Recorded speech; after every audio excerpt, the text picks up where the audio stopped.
after week 6, heading into week 7. This is the Pump Fake Jared Bailey, joined by Matt Verderame. It's always good to see you and do stuff with you, my friend. How are you? Good. How are you? I'm here, my friend. I'm here. Lot to get into, obviously, being that your Chiefs and the Buffalo Bills faced off in that much anticipated rematch. I don't think anybody thought it would live up to what happened this past January. Nonetheless, still a fun game to watch. I think that both teams exemplify that they're the two best teams in football. Buffalo coming out on top, second straight time in the regular season that happens in Arrowhead.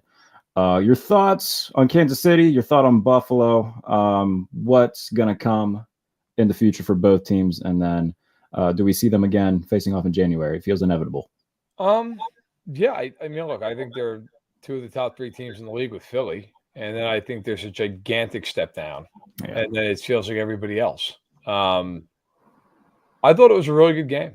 Look, I know sometimes people get into this whole like, well, 24-20, the score wasn't that high, but look at all the yards both teams had. Look, if you're those two defenses, you don't care how many yards you give up. Not against those two teams, you don't. You just care about how you play situationally. Both teams were good in the red zone. Both created turnover in the red zone. The Bills got the pick at the end of the game to end it. Obviously not in the red zone, but they got a pick. I thought it was really even. Both teams were 4 of 11 on third down. The Chiefs were 0.1 yards better on yards per play. I mean, it was about as even as you could get. I thought both teams suffered from the officiating in the game. There was some weird. I mean, look, Chris Jones clearly tripped Josh Allen. I thought the Kelsey interference call was very ticky-tack. Yeah. And look, and that happens, right? I mean, that's the way it goes. I thought both quarterbacks, Allen was better, but I thought they were both very good. Yeah. I think the game is essentially a prelude for the AFC Championship game because I don't see either one of those two teams losing anybody else in the AFC. I just don't. Maybe you love the Chargers. I can't get past the coaching with the Chargers. I just can't. They're not beating those two teams in the playoffs. And the Chargers are probably going to have to go into one of those two cities in a playoff game. It's going to be 10 degrees. Have fun.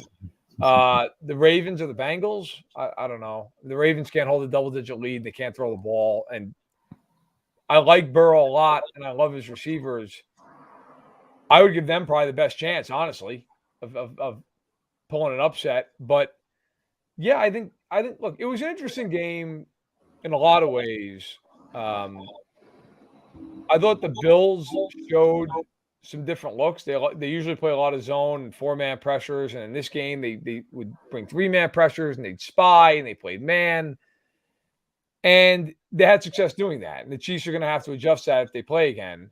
On the flip side, I thought the Chiefs actually found something that really worked in the game. That if they see them again, I think they would play them much more this way. Which they blitzed the hell out of Allen, and they were really successful with it. And the only reason that they got beat in a couple of those plays was they had a 4th-round rookie making his first start ever at corner.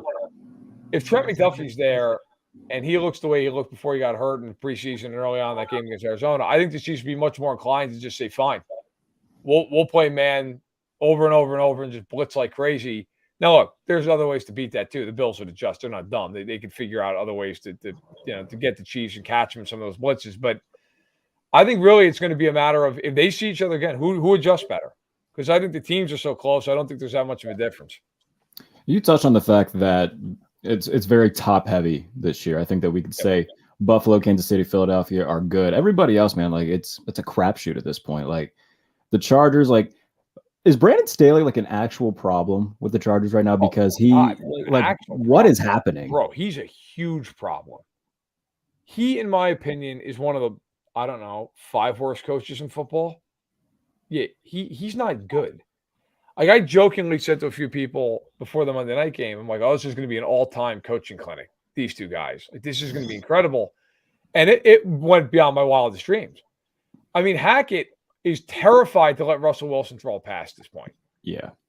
Run on first down, run on second down, not with Melvin Gordon, by the way, on either attempt. And then just pray to God on third down that Russell Wilson doesn't kill you. I mean, that's pretty much where you're at with this. The Chargers treat Justin Herbert like he's Andy Dalton. I've never seen a team with a quarterback that's incredible. And they're just mortified to let him throw the ball more than 5 yards. Like, oh God, it's 3rd and 9. We better check it down to Eckler and hope he can break 4 tackles. I mean, their entire offense is Austin Eckler on a swing pass, and then just hoping They did that in overtime too. I think it was like 3rd and 19, and it was just a dump off 2 yards downfield. It's all they do. I understand they don't have the most speed on the outside. I get it. My God, man. Like, throw the ball, intermediate routes. Williams is huge. Let him wall the guy off with his body and catch the ball 15, 20 yards down the field. Keenan Allen will come back here maybe this weekend, maybe in a couple of weeks, whatever it ends up being. But I don't think that changes their main problem. Their main problem is coaching. And by the way, also, like, Staley, people I think sometimes forget this because he's this analytics guru and everybody always associates that with offense. He's a defensive coach. Yes. They are abominable defensively. You brought in J.C. Jackson for $82 million. Well, hey, I'll throw my hand up. I love that signing. They're now benching J.C. Jackson. We're what, 6 games into the year? Yeah. And he's being nailed to the bench? Well, you went out and acquired a guy based off the scheme he played in New England, and now you put him in a completely different scheme and said, I don't know why it doesn't work. It's like plus the ankle surgery too before the season. That seems to be a bigger factor than originally thought. Yeah. I mean, and Bosa's hurt, so now it's easier to deal with Mac. And what else is there defensively for them? Asante Samuel? I mean, I like him, but he's not going to change the way you play offense. Sure. So, yeah, they've got all kinds of problems. Look, I look at the AFC specifically, and it's Buffalo, and it is Buffalo at the top. They are the best team in the AFC right now. Then it is, to me, like a quarter step, half step down. It's Kansas City. And then it is a gulf the size of Montana. And then it's I don't even know, like, who's the third team? I tried to figure this out on my podcast on Sack the Box on Tuesday. I said maybe it's the Chargers just based off their talent, but the coaching is a joke. Maybe it's Baltimore. Maybe it's Cincy. Maybe you'll love the Dolphins when they're healthy. I don't know. But whoever it is would be a significant underdog in a playoff game against Buffalo or Kansas City. Yeah, and I saw you and Perino talking about it, and I think it was either you or him that said Cincinnati probably third just because of their, playoff success last year, and there's a lot of carryover from there. Like, I get that, man, but even then, like, Cincinnati, like, they had trouble against New Orleans with Andy Dalton at the helm. They obviously the week 1 game against Pittsburgh where Burrow threw 1 million interceptions. He's calmed down on that a lot. But they're inconsistent at best. Baltimore, I was the first to say, all right, Lamar Jackson has taken a big step forward this year. Passing looks a lot better. Dude, against Cincinnati, he made at least 3 throws that made Ravens fans just put their hands in their head. Like, it was bad. I don't know, man. And their defense, they got all their starters back. They draft Kyle Hamilton. Their pass defense still isn't good. I think losing Wink Martindale was a bigger loss than what we would have originally anticipated. Like, I don't know. AFC is a big, like, we thought that would be, a gauntlet to run. Right now, it's very top heavy. It is. There are, to me, 2 Super Bowl contenders in the AFC, and they're probably the 2 best teams in football. But like with Lamar, there's this weird thing with him where nobody can have an honest conversation. It's got to be either that you love Lamar and you will defend him until the end of the earth, right? Or he's terrible and he's not a guy and he can't play, and why would you sign him and just play Tyler Huntley? Like, and the truth is it's in the middle. Yeah. Like, he is an exceptional quarterback because of the dual threat that he brings. Mm-hmm. He is not a great thrower of the football. He's not. Like, and his arm strength is tremendous. He can drive the ball. I'm not talking about that, but in terms of like the actual passing game that the Ravens possess, it's average at best.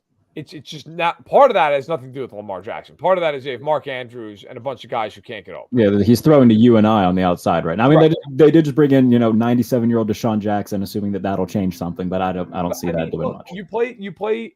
If you look at his numbers and you take the Miami game out, which was by far his best game, and he, that was a game he threw for 318 and he had 4 touchdowns total in the game, ran for 119 yards. Against the Jets, 17 of 30 for 213.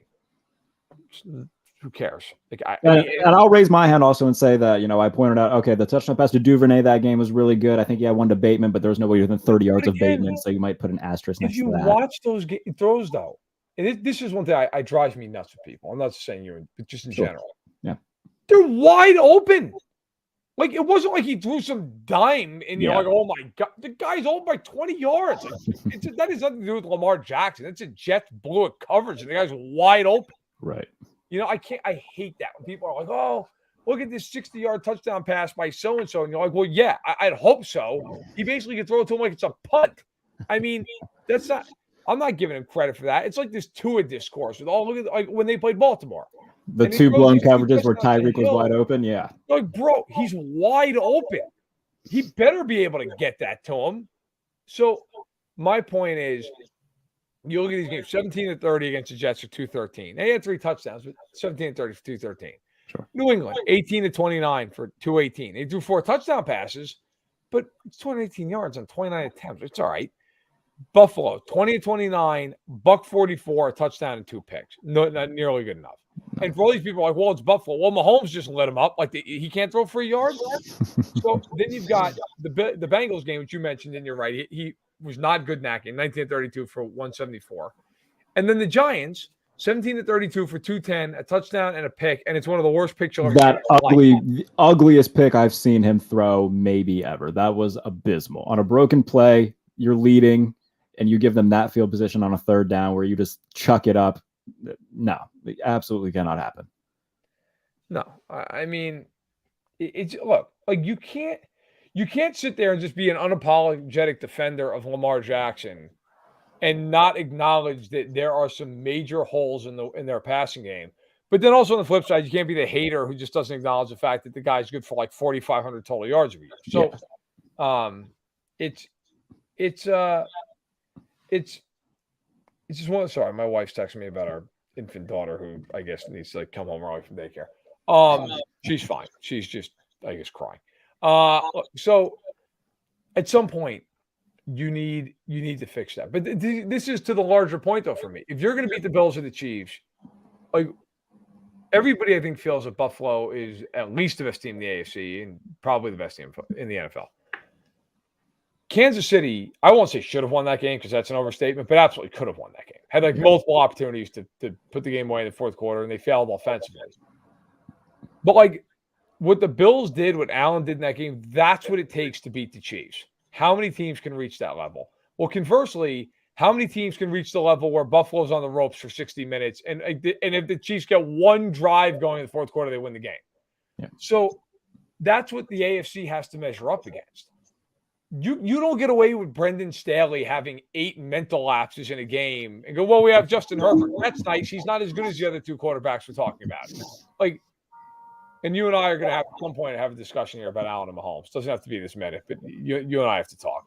But I mean, but it is, like that's the reason I'd say the Bengals. I'd actually give them the best shot because of Burrow, and I think they're pretty well coached. And they have the weapons. They could get into a game where Burrow could throw for 400 yards and score 35 points. I don't think they would. Like, I wouldn't pick them against either the Bills or the Chiefs. But I think those teams are better set up. I think that team's better set up to do it than the Ravens are. Well, we might as well talk about it now since we're on topic. Yeah, you got legitimately. You seemed pissed at me. I enjoy giving you a hard time. I know you do. But no, look.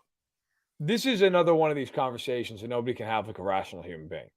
The conversation right now that's more interesting to me is not who's the best quarterback in football. It's who's the 3rd best. Because the top 2 guys are so defined now at this point that, look, like and Packers fans can miss me with Aaron Rodgers. I'm sorry. Okay, call me when he does anything in a playoff game in the next decade. And now that they don't have Devontae Adams, he basically looks like Daniel Jones. Okay, so just spare me.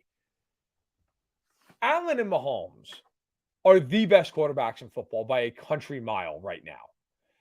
If I had an MVP vote, Allen would get my vote this year as being the MVP of the league. I think Hurts is deserving of being in that conversation. I think Mahomes is in that conversation. To me, it's those 3 guys. It's nobody else. Now, I tweeted out before the Bills-Chiefs game, I don't get these career comparisons with these 2 guys. Allen and Mahomes, that is. Because I don't. Career-wise, there is no comparison. Mahomes has had a far better career. Now, Bills fans, understandably, were like, hey, what about the last 2 years? The last 2 years now, plus 6 games. Allen has, I think going into Sunday, he had 300 more total yards, factoring in his rushing. I think he had 9 more total touchdowns, which is a valid argument. My point to that is because I am of the belief that Mahomes is the slightly better quarterback. And I do think it's slightly at this point. My argument is, yeah, but in both those years, he ended Allen's season. In the AFC Championship game, he utterly destroyed him. And in the 2021 AFC Divisional game, you couldn't have better quarterback play from both guys. That is not on Allen. That just so happens that Mahomes had an incredible 13 seconds and then won a coin flip. Like, I'm not – if Allen wins that coin flip, they win the game. You will get no argument out of me. But the one thing I would say, and this is honestly the reason I fall in this bucket with Mahomes, he is more consistent than Allen. Allen will have games, even last year, a lot of them, where he doesn't play particularly well. Mahomes very rarely has a game where you're like, oh my God, he went 12 of 30. Like, that just doesn't happen. Now, this year, this specific season, Allen has outplayed him for the first 6 games of the year. Now, part of that, I also think, is because Allen has a much better offensive scheme right now around him than Mahomes does. But not an excuse. Mahomes had better players his first couple of years than Allen did. Like, you can't play both sides of that. Chiefs fans love to do that. It's not fair. I think Allen has been better through 6 games. And I will say, I think they're both on the same tier at this point. I think they are absolutely 1 and 2, 1A, 1B, however you want to slice it. But this idea, like I saw, God, I cannot remember who it was on Twitter earlier, who a respected media member who was like, week 6 proves Allen's a better quarterback. And you're like, bro, get the fuck out of here. Like, it's what, first of all, like it's a week 6 regular season game. And yeah, that was Adam Sheehan from CBS Sports. Okay. And I like Adams. I like his takes a lot. But it's like, what? because he to actually pull up the quote, it's crystal clear Josh Allen is better than Patrick Mahomes. The AFC runs through Buffalo. Sunday left no doubt about all of the above. By the way, that's what the Adam AFC said. does run through Buffalo right now because I think they're going to have home field advantage. That's fine. Yeah. But my God, like, it's crystal clear that Allen is better than Mahomes. Like, and for those who are like, well, look, he had 2 turnovers. Allen fumbled the ball in the red zone, okay, and they lost that turnover. Yes, Mahomes had 2 picks, and I'm not arguing that Allen did not play him in that game. Allen had a shot to win the game late. Mahomes had a shot to win the game late. Allen got the job done. But this idea that like week 6 made it crystal clear that Josh Allen is better than Patrick Mahomes when their stats are damn near identical this year. That's the same thing. Like that you now have taken a game where, by the way, Mahomes actually even threw for more yardage. Like, you've now equated. No, that's it. The torch has been passed because of a game that was 50-50 the whole way. Like, what if Mahomes comes out? Like, what if they play each other in the AFC title game? Mahomes wins. And it's really an even game. Like, it's really evenly played, and the Chiefs just win by a field goal. Well, there will be a lot of buildings burnt down in Buffalo because I don't think that city could take another heartbreak against Kansas City at home, nonetheless. Let's just say it's another game where those 2 teams get together, and it's the same exact game. But at the end of the game this time, the Chiefs hold on 4th down. Now, like, is Adam Shaheen or anybody else going to come out and be like, that's it? Mahomes is undisputed. Like, they're still the same guy.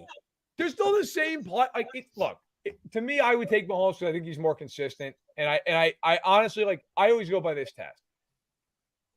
If you said to me, your life depends on it, you get one guy to win one game that's playing right now. I mean, I'm not talking about Joe Montana. You get one guy right now to win a game. The teams are even everywhere else. It's a neutral site. You get to pick one quarterback. Who do you want? With due respect to Josh Allen, it is. I don't even have to think about who the answer to that question is. And most people who are like Allen or Lamar, bullshit. If you actually had to make that decision, you'd be like, I'll take 15. I'll take him. You would. 100% you would. Anybody who says they weren't is an absolute pathological liar. You would take him, maybe Brady, just because of all the success he's had in huge games. Sure. Otherwise, it's the guy over my shoulder. It's him. You would take him because of the reason he's over my shoulder. That's why. I'm sorry. I think otherwise it's an illogical argument. I think that's all I tried to say to you too. Is like, I just think like right now you're like, bullshit. I was like, all right, man, sorry. I'll just fuck off real quick. Listen, I'm pretty sure I saw that quote, by the way, because you retweeted it. I retweeted it. Yeah, here, dude. As soon as I saw that, I was like, if I retweet this, Verderame's gonna get so fucking irritated. because you know, if you sat there and somebody said, "Bailey, your life, it's your life," who you think you'd be like, Mahomes? Give me him. You're an absolute liar. At this very second, like I think that there's a valid argument. You could say, yeah, Allen, but Mahomes as well. I think you could pick either one. That's all I've been saying the past week is that, yeah, you know what? If you say Mahomes, valid enough. He's got the success to prove it up. He's got a ring. He's got an MVP. All of the above. But as of right now, I mean, if you wanted to throw Josh Allen in there and say, yeah, right now he's the better. Right now, argue through 6 weeks of this season, Allen has been better. Yeah. I don't think that means he's the better player overall. Like Hurts has been better than Aaron Rodgers. I don't think Hurts is a better quarterback than Aaron Rodgers. Now, obviously, there's a little bit of a difference. I get it. But I do think, though, really Chiefs and Bills fans ought to band together at this point and just be like, look, our teams have been garbage largely for 50 years. And now somehow have stumbled into these two guys. The Chiefs only got Mahomes because the Bills traded the pick. And then the Bills with the pick they got Tre'Davious White. So I mean, those two teams have helped create the enemy that they face now. No. They should band together and all just hate teams like your team who have been good forever. Like that really is what should happen. Yeah, Steelers hate fans, New England, hate Pittsburgh. Like that. Really, those fan bases should get together and just go after everybody else. Is what should happen. Yeah, no, Steelers fans, I'm not like numb to this. Like very spoiled the entirety of my fandom, and it's uncharted territory right now. Being and kind of figuring out, okay, is this guy going to be good? Is Kenny Pickett going to be the future of the team or whatnot? Yeah, no, it's definitely it's about time that one Buffalo is good because that franchise suffered long enough. Kansas City went through a lot of Matt Castles, and I think that Tyler Thigpen was starting a few games for them at one point with a Todd Haley as head coach. So there's been a lot of long awaited success for both those teams. Before I let you go, I know you got to dip out of here in a minute. New York football is fun again, which is cool. I don't think that either of us think that the Jets or Giants are going to be big time playoff contenders, but there's something to say about New York football. Brian Dable, by the way, I think he'd get my vote for Coach of the Year. Love everything that the Giants are doing. The Jets, I don't think they're as good as the Giants right now, but both teams finding some success where not a lot of people thought they would. No, it's actually fine. Literally right before we did this, I wrote a feature about the Jets and the Giants and how football's back in New York. So that'll be up this afternoon. But yeah, I actually went back and looked. So the Jets came into existence in 1960 as the Titans originally before they became the Jets in 63. So not including this season, the Jets and the Giants have coexisted for 62 years. Yeah.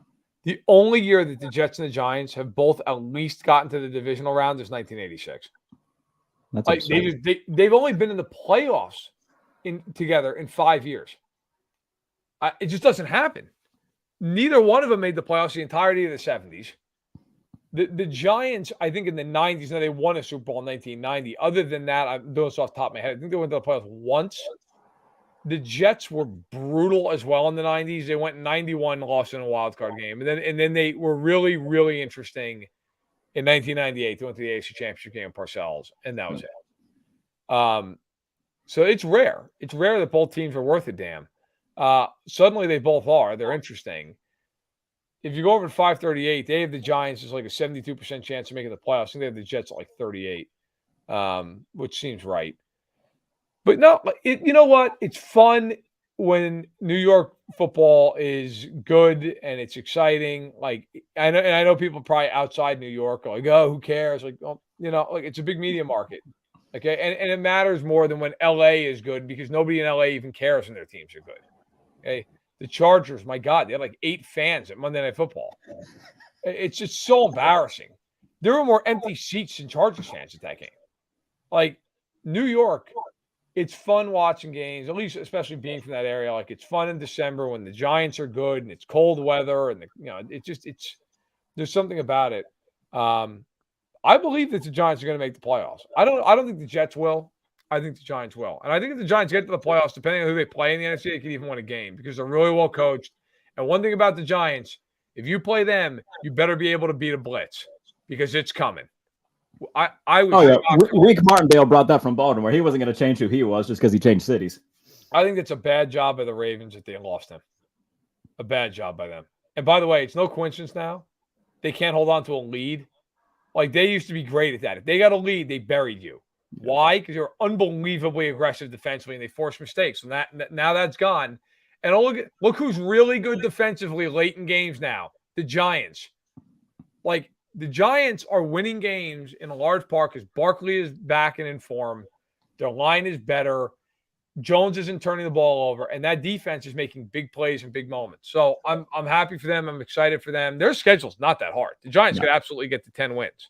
Especially if, like, Minnesota wins the NFC North and the Giants go to Minnesota for a playoff game. Like, Minnesota's a team to me. Like, I like them. I think on their best day they can beat anybody, but they can lose to anybody too. I would pay a significant amount of money to see Kirk Cousins and Daniel Jones just going for it in a playoff game. I'm here for it in a major way. There are going to be some games because of, and we can go full circle, because you have these three teams I think everybody thinks is significantly better than everybody else. You're going to have some playoff games this year that are just staggering comedy. Like, and it's all just for the right to get blown out in the next round by whoever the hell they face. Like, you know, in the AFC, I think the Bills are going to be the 1 seed. So you're going to probably have a 2-seeded Chiefs team that's going to just draw some absolute dreck in the AFC. It's going to be like, here comes Bailey Zappi to Arrowhead. It's just a murder scene. God. Like 38-3. Like, just, I mean, yeah, like one of those types of games. And then you're going to get like the AFC South team that hobbles into Buffalo for the divisional game and just gets Matt Ryan coming into Orchard Park. Just pulled behind the curtain for 60 minutes. You're going to have some team in the NFC where, like, it's like the 7-seeded Cardinals. Ugh. You know, and it's like, here they come, and they're gonna play. What hell? I don't know if the hell's a 2 seed in the NFC. But in fact, that's gonna be like a Hunger Games episode. The NFC, the wild card round. So yeah, interesting stuff. Looking forward to it. All right, buddy. I know you got to get out of here. I appreciate you as always. We'll do this again soon. I'm looking forward to reading the New York piece and the quarterback rankings, all that stuff. The quarterback rankings are already out, aren't they? They're out. They're out this morning. Right. Picks are out tomorrow. Power rankings out yesterday. And then the New York feature. About an hour. I'll dig into all of that and look forward to engaging in more civil discourse with you on Twitter. Always. It's fun. All right, buddy. Appreciate you. Thank you. That's Matt Ram, a fan sided. Hey, look, man, that is a great point, because the fact that there aren't many good teams, and we just touched on it a lot. There's 3. You got Buffalo, Kansas City, Philadelphia. Matt touched on this actually too. Like, let's look at the NFC standings right now, because there's a lot of teams that are 2-4, 3-3. One of these 2-4 teams is going to make the playoffs. So let's look right now. NFC, Philadelphia 1, Minnesota 2, Tampa Bay 3. The 49ers at 3-3 are the 4 seed, because the NFC West is just bad this year. And then the Giants are the current 5 seed.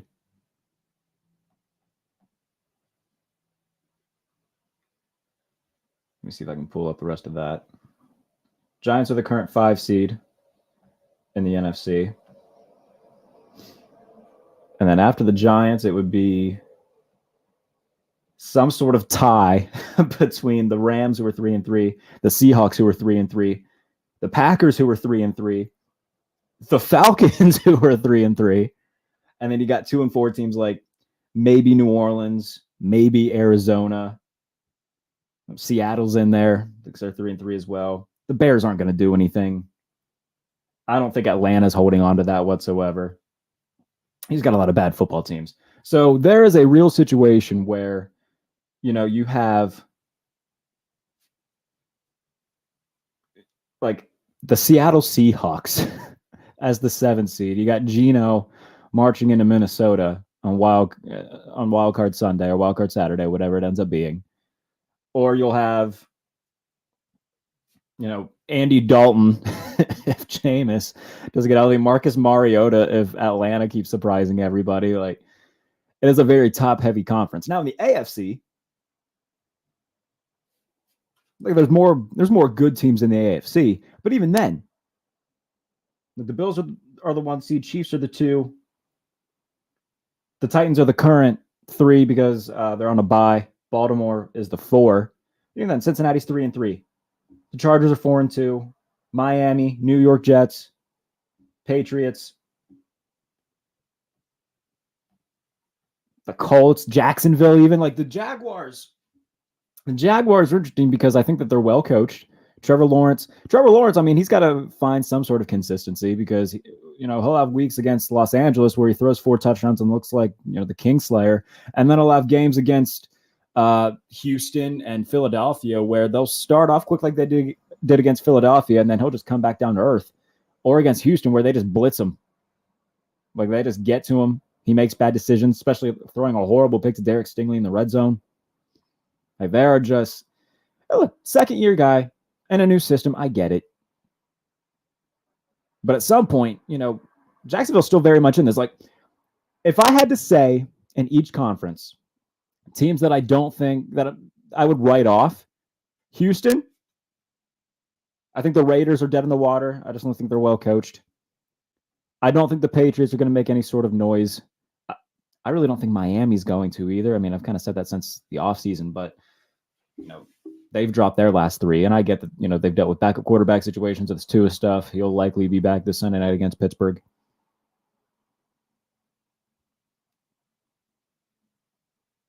But there's not many teams I would write off. I think Houston might be the only one. If you want to throw the Steelers in there too, that's fine. Just because, one, their last 2 weeks have been brutal. They're lucky to have split those. They're 2-4. They've got Miami and Philadelphia on the dock. Now, I do think that they can beat Miami. I think they will beat Miami. So I can get them to 3-4. But do I think they're going to run this table and go 3-1 against Buffalo, Tampa Bay, Miami, and Philadelphia? No. So I think at best they're going to be 3-5 through 8 weeks. And they still got to play Baltimore twice. Still got to play Cincinnati again. Still got to play Cleveland again, which, I mean, Cleveland, they'll have Deshaun Watson by the time they play them again. And I think they play Cleveland the final week of the season. So there could be possible playoff implications with that game as well. Plus, they play the Raiders at home on the anniversary of the Immaculate Reception. I don't think they're losing that game. They play New Orleans. I think they can beat New Orleans. Like, I think Pittsburgh will be like between a 7, at worst, like 6 wins where they just crap the bed and they're bad. At best, they're a 9-win team that figures their stuff out. Kenny Pickett turns out to be, a really solid pick, and he leads them to some wins that they probably shouldn't get. But, this is a team that has a lot of questions. TJ Watt hopefully coming back as soon as possible. They were missing a lot of guys this past week, especially in the secondary. Like, no TJ Watt, obviously. They didn't have Minkah Fitzpatrick. They didn't have Cam Sutton. They relied on a lot of backups, and they got the job done against Tampa Bay. Now, do I think that that's going to be sustainable for the entire year? No. I think they caught a team whose offense has been quietly very bad, and it's been covered up because they've been winning. And, they came prepared. They're well coached, and they beat Tom Brady, which is great. And I think that they'll beat Miami this week because Mike Tomlin's a great coach. He's had really good success against Miami in his career. He's 5-2 against the Dolphins. The Steelers are really good in primetime. And I think that they'll come away with a win against Miami. That's just what it is for me. But there are a lot of teams. Like, this thing is still very wide open. There aren't very many teams that I would look at and say, yeah, they're done. Like in the AFC, it's Houston. Houston and Las Vegas. I just think the Raiders are really poorly coached. They can't hold on to leads, or they can't come back. They can't win close games. I just don't see anything with Vegas. I think they're dead in the water, especially in that division where Kansas City is going to run away with it. Plus, you got a lot of other teams that are 3-3, 2-4. They're 1-4 right now. I don't see it with the Raiders, who are 1-4. Texans are 1-3-1. Even then, like Indianapolis, like, yeah, they just won a shootout against Jacksonville. Matt Ryan has 3 games of 350 plus yards this season. That is insanity.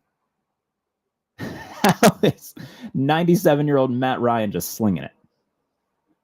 And he doesn't have a lot. I mean, Alec Pierce, I mean, good on him. I know my buddy Jordan Strauss really liked him coming into the year and was taking a victory lap on Alec Pierce. Apologies if you hear all these damn trucks. I live next to a major highway.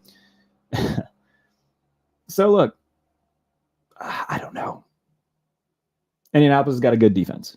Offensively, like, it's Jonathan Taylor or bust, seemingly. I know they didn't have Taylor against Jacksonville, but Jacksonville's got its own problems to figure out right now.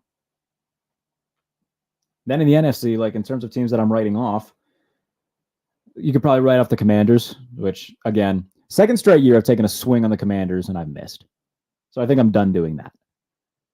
They're starting Taylor Heineke this week against Green Bay. That isn't going to go well. So the Commanders, you could probably write them off.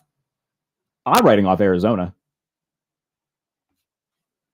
And I think that when you look at their ownership, I think they're largely regretting giving Cliff Kingsbury a big extension. I think they're regretting giving Kyler Murray a big extension. Now, look, you got an ultra-talented guy like that who apparently is a headache to deal with. And as talented as he is, the team's 2-4. And by the way, if they didn't play the Raiders, they were down 20-0, and they would be 1-5 right now. It took coming back from 20 and winning in overtime to beat the Raiders. So they could very well be 1-5 right now. The Lions, they were America's team coming into the season just because they were really fun to watch on Hard Knocks. Everybody loves Dan Campbell and Jamal Williams. They won one game against the Commanders, lost against Minnesota because those two teams can't ever play a normal game. Even week one, the final result was close, but they were getting beat badly by the Eagles. I don't know. Detroit just looks I think people thought they were going to be better. I don't think they're going to be a playoff team, but I thought that they would be more competitive and around a 6-7 win team. But they're not good. The Bears are really bad. The Bears have benefited from, playing in a monsoon against the 49ers, against a quarterback who was making, his first start as the guy of the franchise. And they played in a water park and they won. Is Justin Fields good? Because right now, we can blame Matt Eberflus, we can blame Luke Getsy. Justin Fields doesn't look good. Oh, look. 5 guys were taken in the first round last year. And it's statistically speaking, at least one of them is going to be bad. Right now, the cream of that crop, Trevor Lawrence looks like he's gaining his feet. Zach Wilson still hasn't unhinged his full potential. They're kind of, trying to work him back into a system that works. But they're 4-2 with Zach Wilson are the Jets. Trey Lance, we'll find out. We're still going to have to wait another year to see what the 49ers do with him because of his injury, unfortunately. Mac Jones helped lead the Patriots to the playoffs last year, but as soon as they played a really good team and circumstances that didn't involve playing in a wind tunnel, the Patriots got dominated.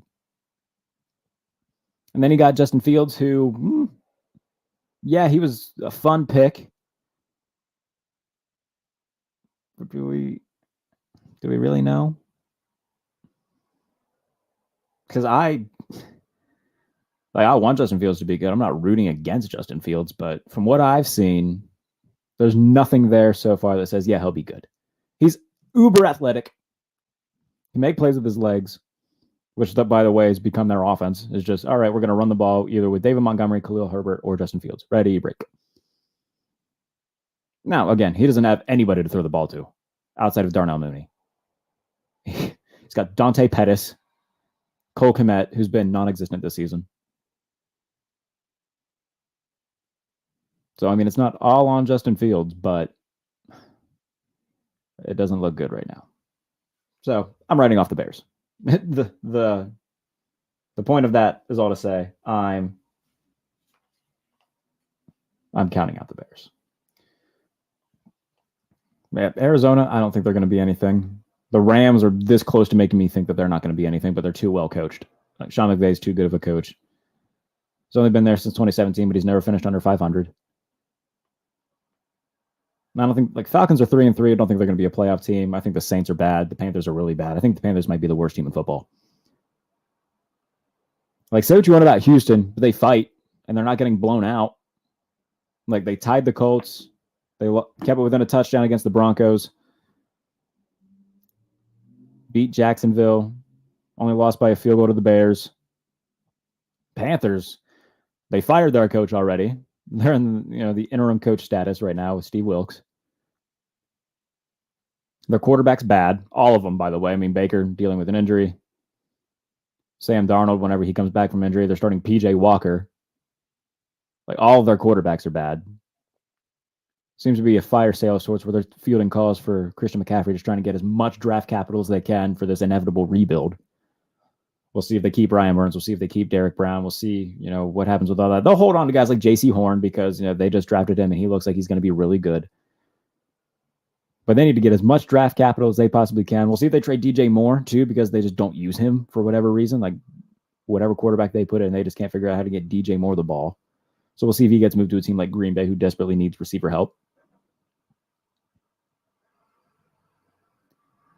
But there are very many teams that are being counted out right now. You can maximum, you say 5. There's 27 other teams that could be in the playoffs right now, which is absurd. Absolutely absurd. To go into the 7th week of the season and say, 27 teams still kind of got a chance. Now, that doesn't mean that there's 27 Super Bowl contenders, but there's 27 teams that could be in the playoffs and play for the right to get absolutely humiliated against Philadelphia or get absolutely just blitzed and destroyed by the Bills or Chiefs.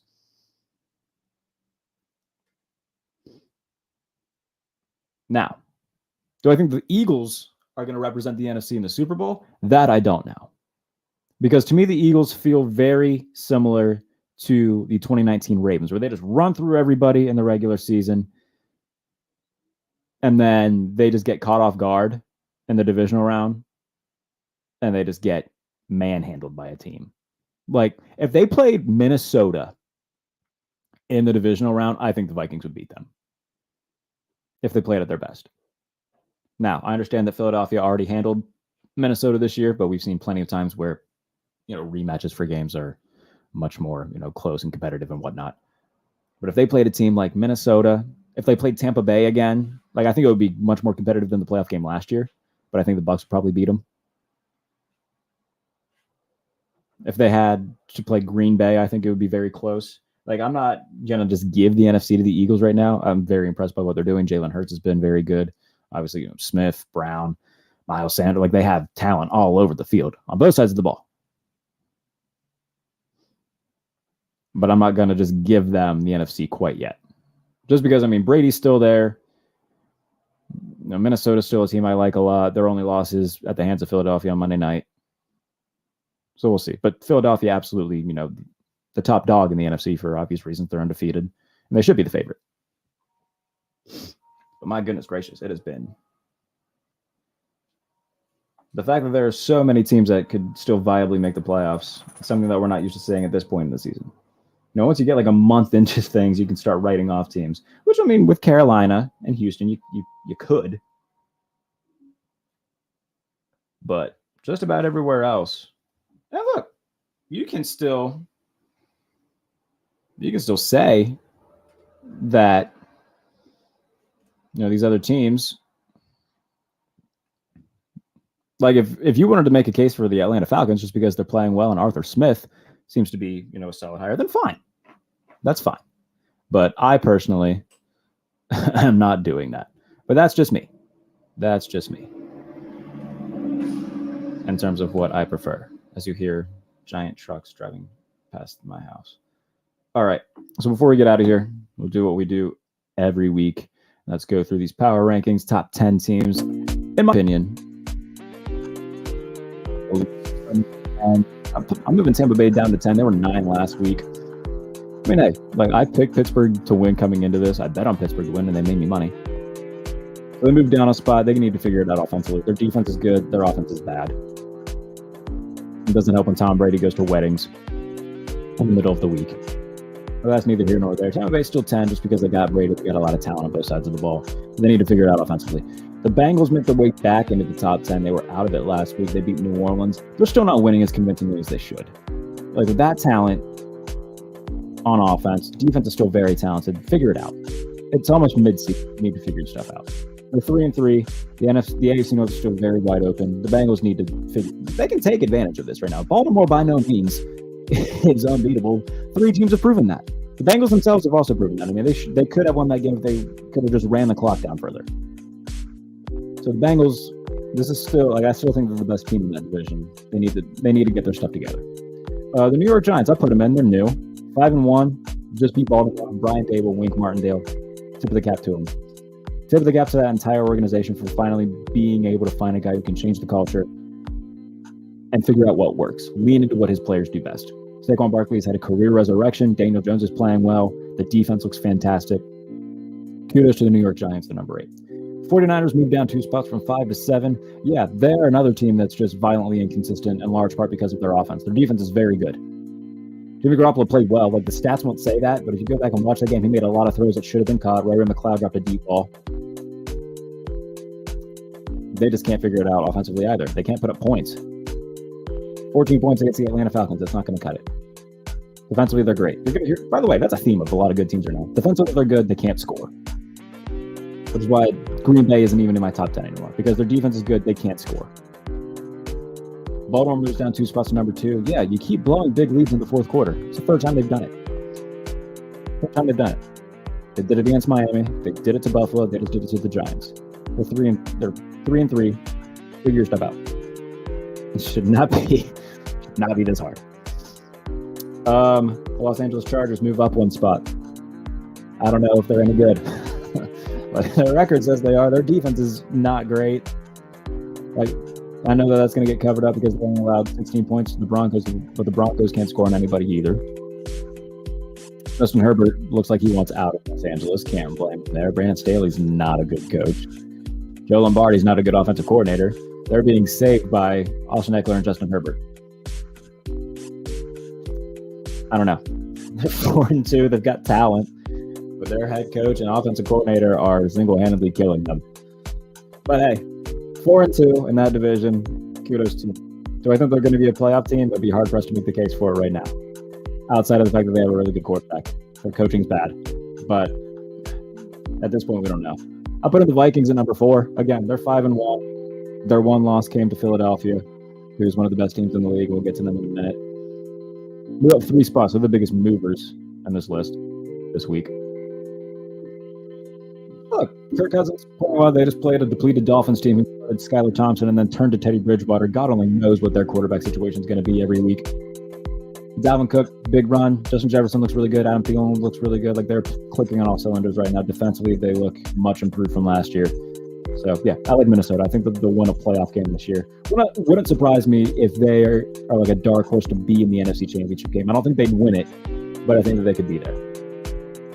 Vikings number 4. Philadelphia number 3. I get it. They're undefeated. I would still take Buffalo and Kansas City ahead of them. Jalen Hurts, kudos to him. Tip of the cap. I didn't think he would take a step forward. He has. Defensively, that secondary is so damn good. And all of them came to play. Gardner Johnson had 2 interceptions. Darius Slay, James Bradbury just tormented Cooper Rush all night. Tip of the cap to Philadelphia. 6-0, best team in the NFC. Number 2, the Kansas City Chiefs. I ain't moving them down. Because if Philadelphia and Kansas City played today, I picked the Chiefs to win. Now, a lot of that has to do with 15, because he's fantastic. Travis Kelce, also fantastic. But Kansas City's defense not getting enough credit. Like, Nick Bolton, really good when he's been healthy. We got George Karlaftis is the guy that drafted from Purdue coming off the edge. Chris Jones is still very good. When Trent McDuffie gets back, like, they've got guys on that side of the ball, and that gets overshadowed because of Mahomes and Kelce. But the Chiefs' defense is just as important as in terms of their success right now. And then Buffalo number 1, the best team in football. Josh Allen right now to me is the best quarterback in football. Stacked all over the field. Stephon Diggs might be the best receiver in football right now. Offensive line is playing well. Dawson Knox, like a really underrated tight end. And look, they're doing all of this without Tre'Davious White, who could come back this week. And look, they don't need to rush him back whatsoever. Not at all. Because they're playing fine without him. Kyrie Elam has taken a step forward. Damar Hamlin has played really well. When Jordan Poyer has gone out, Micah Hyde gone for the year, obviously, so they're expecting more out of Damar Hamlin.